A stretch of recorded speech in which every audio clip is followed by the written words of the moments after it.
Welcome to Ultimate Learning Edition. আজি আমি আলোচনা কৰিবলৈ ওলাইছোঁ উচ্চতৰ মাধ্যমিক দ্বিতীয় বৰ্ষৰ সাম্প্ৰতিক কালৰ বিশ্ব ৰাজনীতি কিতাপখনৰ পাঠ দ্বি ৰাষ্ট্ৰবাদৰ অৱসান আৰু এই পাঠটিৰ এটি খুব গুৰুত্বপূৰ্ণ বিষয় সেইটো হৈছে সোভিয়েট ব্যৱস্থা বা সোভিয়েট সিস্টেম। এই সোভিয়েট ব্যৱস্থা বা সোভিয়েট সিস্টেমৰ বিষয়ে আজি আমি বিতংভাৱে আলোচনা কৰিবলৈ ওলাইছোঁ। আশা কৰোঁ ভিডিঅ'টো ভাল পাব। ভিডিঅ'টো ভাল পালে লাইক এণ্ড শ্বেয়াৰ কৰি দিবলৈ নাপাহৰিব। ধন্যবাদ। আমি আহিছোঁ ভিডিঅ'টিৰ মাজলৈ। এতিয়া আহিছোঁ মূল টপিকৰ মাজলৈ।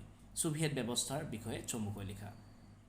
1917 চনত সমাজবাদী বিপ্লৱ হৈছিলে আৰু সেই সমাজবাদী বিপ্লৱৰ ঠিক পিছতেই সোভিয়েট সমাজবাদী গণৰাজ্যিক সংঘৰ জন্ম হৈছিল বা প্ৰতিষ্ঠা হৈছিল। সোভিয়েট সমাজবাদী গণৰাজ্যিক সংঘক আমি USSR নামেৰেও জানো। USSRৰ ফুল ফৰ্ম হ'ল union of Soviet socialist Republic. এইটো খুবেই ইম্পৰ্টেণ্ট হয়, এইটো আমি জানিব লগা যে USSRৰ সম্পূৰ্ণ ৰূপ কি। USSRৰ সম্পূৰ্ণ ৰূপ হ'ল union of Soviet socialist Republic. Soviet ইউনিয়নৰ যি শাসন ব্যৱস্থা আছিলে সেই শাসন ব্যৱস্থা সম্পূৰ্ণৰূপে সাম্যবাদী সমাজবাদী আদৰ্শৰ ওপৰত প্ৰতিষ্ঠিত আছিলে। সম্পূৰ্ণৰূপে সাম্যবাদী সমাজবাদী আদৰ্শৰ ওপৰত প্ৰতিষ্ঠিত আছিলে। সাম্যবাদী সমাজবাদী আদৰ্শত কি হয় যে সম্পদৰ সমবিতৰণ কৰা হয় আৰু মানুহৰ মাজত কোনো ধৰণৰ বৈষম্য নাথাকে। এখন বৈষম্যহীন সমাজ ব্যৱস্থা আমি সমাজবাদী আদৰ্শত দেখিবলৈ পাওঁ। এই সোভিয়েট ব্যৱস্থা সম্পূৰ্ণৰূপে পুঁজিবাদৰ বিৰোধী আছিলে আৰু এই সমাজবাদী সাম্যবাদী আদৰ্শৰ যি শাসন ব্যৱস্থা আছিলে সেই শাসন ব্যৱস্থাত ব্যক্তিগত সম্পত্তিৰ ওপৰত গুৰুত্ব আৰোপ কৰা নাছিলে আৰু তেওঁলোকে ব্যক্তিগত সম্পত্তিৰ বিলোপ সাধন কৰি ৰাষ্ট্ৰ আৰু দলীয় ব্যৱস্থাক প্ৰাধান্য দিছিলে। এইটো এটা খুবেই ইম্পৰ্টেণ্ট পইণ্ট যে পুঁজিবাদী আদৰ্শৰ বিৰোধিতা কৰা সোভিয়েট ইউনিয়নে ব্যক্তিগত সম্পত্তিৰ বিলোপ সাধন কৰিছিলে আৰু ব্যক্তিগত সম্পত্তিৰ বিলোপ সাধন কৰি তেওঁলোকে ৰাষ্ট্ৰ আৰু দলীয় ব্যৱস্থাক কি কৰিছিলে প্ৰাধান্য দিছিল। সোভিয়েট ব্যৱস্থাত সাম্যবাদী দলৰ বাহিৰে আন কোনো বিৰোধী দলক ঠাই দিয়া হোৱা নাছিল। যে সমাজবাদী আদৰ্শৰে প্ৰতিষ্ঠিত সোভিয়েট ব্যৱস্থাত সাম্যবাদী দলৰ বাহিৰে আন কোনো বিৰোধী দলকে কি কৰা হোৱা নাছিলে ঠাই দিয়া হোৱা নাছিল, অৰ্থাৎ বিৰোধী দলৰ কাৰণে কোনো ধৰণৰ স্থান নাছিলে। দেশৰ অৰ্থনৈতিক পৰিকল্পনাও ৰাষ্ট্ৰৰ দ্বাৰা কৰা হৈছিলে।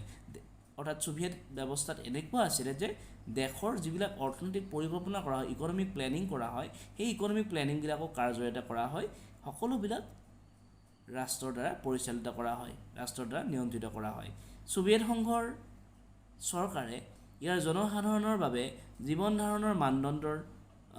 ধাৰণৰ ন্যূনতম মানদণ্ড ঠিক কৰিছিল। আৰু কি হৈছে যে এজন ব্যক্তি জীয়াই থাকিবলৈ হ'লে সেই ব্যক্তিজনক মূলতঃ আমাক কি লাগে, খাদ্য বস্ত্ৰ বাসস্থানৰ প্ৰয়োজন। গতিকে সেই ব্যক্তিজনৰ যিখিনি জীৱন ধাৰণ কৰাৰ কাৰণে যিখিনি উপযোগী যিখিনি মানদণ্ডৰ প্ৰয়োজন সেই মানদণ্ডখিনি তেওঁলোকে ঠিক কৰি দিছিলে আৰু জনসাধাৰণৰ প্ৰয়োজনীয় সকলোবোৰ সেৱা যেনে স্বাস্থ্য সেৱা, শিক্ষা, শিশু পালন, অন্যান্য কল্যাণমূলক আঁচনি সেৱাৰ যোগান ধৰিছিল। ইয়াৰ পিছত দেশৰ সমগ্ৰ ভূমি আৰু অন্যান্য উৎপাদিত সামগ্ৰীৰ নিয়ন্ত্ৰণ আৰু তত্ত্বাৱধান ৰাষ্ট্ৰৰ অধীনত আছিলে।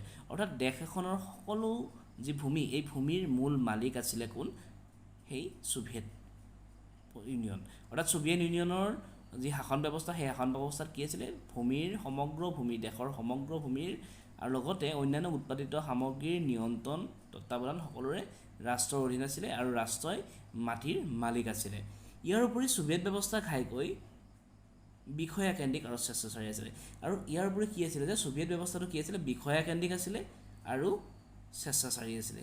এইটো এটা বেয়া গুণ বুলি ক'ব লাগিব যে স্বেচ্ছাচাৰী আছিলে সোভিয়েট ব্যৱস্থাটো। সোভিয়েট ব্যৱস্থাত জনসাধাৰণৰ বাবে গণতন্ত্ৰ আৰু বাক স্বাধীনতাৰ সুবিধা নাছিল। সোভিয়েট ইউনিয়নৰ যি ব্যৱস্থা আছিলে সেই ব্যৱস্থাত কিন্তু জনসাধাৰণৰ বাবে কোনো ধৰণৰ গণতন্ত্ৰ আৰু বাক স্বাধীনতাৰ কোনো ধৰণৰ সুবিধা নাছিলে। এইখিনি আছিলে মূল পইণ্ট। এতিয়া আমি আকৌ এবাৰ মূল পইণ্টকেইটা কি হ'ব পাৰে সেইটো আলোচনা কৰিছোঁ।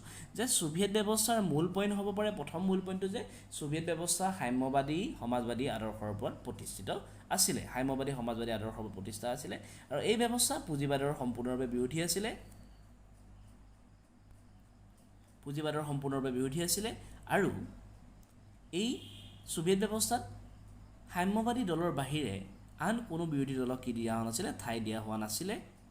তাৰপিছত ছোভিয়েট সংঘৰ চৰকাৰে জনসাধাৰণৰ কল্যাণৰ কাৰণে যিখিনি ন্যূনতম মানদণ্ডৰ প্ৰয়োজন, যিখিনি ন্যূনতম মানদণ্ডৰ প্ৰয়োজন, সেই মানদণ্ডখিনি সঠিকভাৱে প্ৰদান কৰিছিলে আৰু বিভিন্ন ধৰণৰ কল্যাণমূলক আঁচনি কি কৰিছিলে, মানে যোগান ধৰিছিলে। আৰু দেশৰ সমগ্ৰ ভূমিৰ মালিক আছিলে কোন, ছোভিয়েট ইউনিয়ন আছিলে।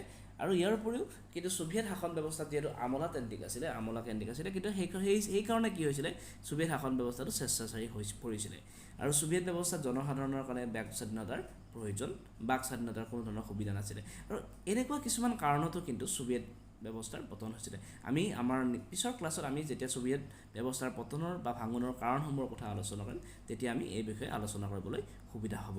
গতিকে মই আশা কৰিছোঁ তোমালোকে ভিডিঅ'টো ভালদৰে বুজি পাইছা। যদি ভিডিঅ'টো ভালদৰে বুজি পাইছা তেতিয়াহ'লে ভিডিঅ'টো লাইক, শ্বেয়াৰ আৰু ছাবস্ক্ৰাইব কৰিবলৈ নাপাহৰিবা। আৰু ভিডিঅ'টো এনেকুৱা ধৰণৰ ভিডিঅ' পাই থাকিবলৈ হ'লে মোৰ চেনেলটো ছাবস্ক্ৰাইব কৰাৰ লগতে ন'টিফিকেশ্যন যিটো বেল আইকন আছে সেই বেল আইকনটো ক্লিক কৰি ৰাখিবা। তেতিয়াহ'লে মই যি ভিডিঅ' আপলোড দিম সেই সকলো ভিডিঅ' তোমালোকে পঢ়িবলৈ পাবা।